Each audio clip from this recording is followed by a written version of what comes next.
Kenya has recorded a coronavirus positivity rate of 26.6%, the highest yet this year since the onset of the third wave of the pandemic. Hospitals are carrying the burden of the increasing number of people in need of medical attention and medical oxygen. The need for a rapid scaling up of the vaccination exercise seems urgent now more than ever. KTN's Health and Science reporter Saad Hassan has more details. It is a matter of life and death for some who cannot get the most important commodity in a human being's life, oxygen.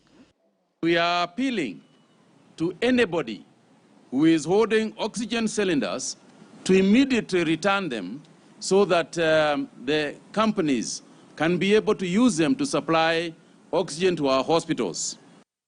On a day when Kenya has reported 18 more COVID-19 related deaths, 1,270 people have been admitted in various hospitals across the country, 217 of whom are in need of medical oxygen to continue staying alive, 36 of whom are on ventilatory support.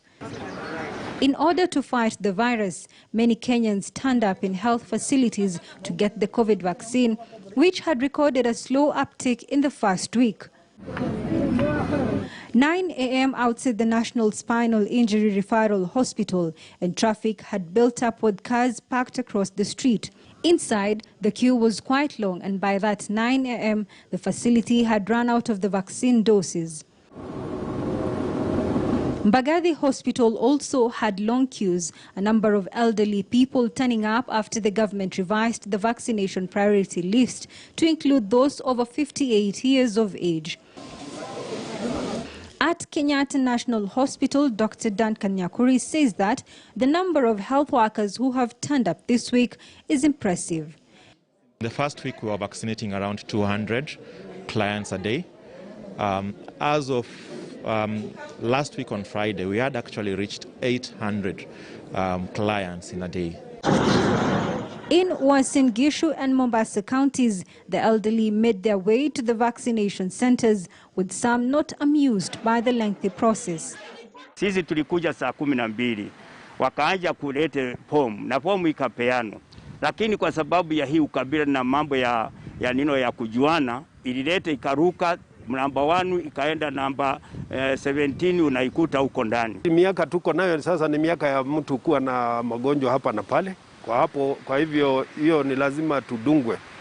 The CS Mutahi Kagwe is positive that supply of the next batch will be coming in as planned. We are working with India on this particular issue. We have got our diplomatic, we have rolled out our diplomatic assets to ensure that we get the vaccines when we are supposed to. Meanwhile, Johnson & Johnson Africa on its Twitter handle announced an agreement with the African Union to avail 400 million doses of its single-shot COVID-19 vaccine. By the end of the third week of the vaccination exercise, more than 90,000 Kenyans had gotten their first jab. With more than 1 million doses still available, the government hopes that many more eligible Kenyans will continue lining up, just like they did today. Saad Hassan, KTN News. Now, Kenyans in the 5 counties under lockdown who are just recovering from the effects of the first lockdown are set to face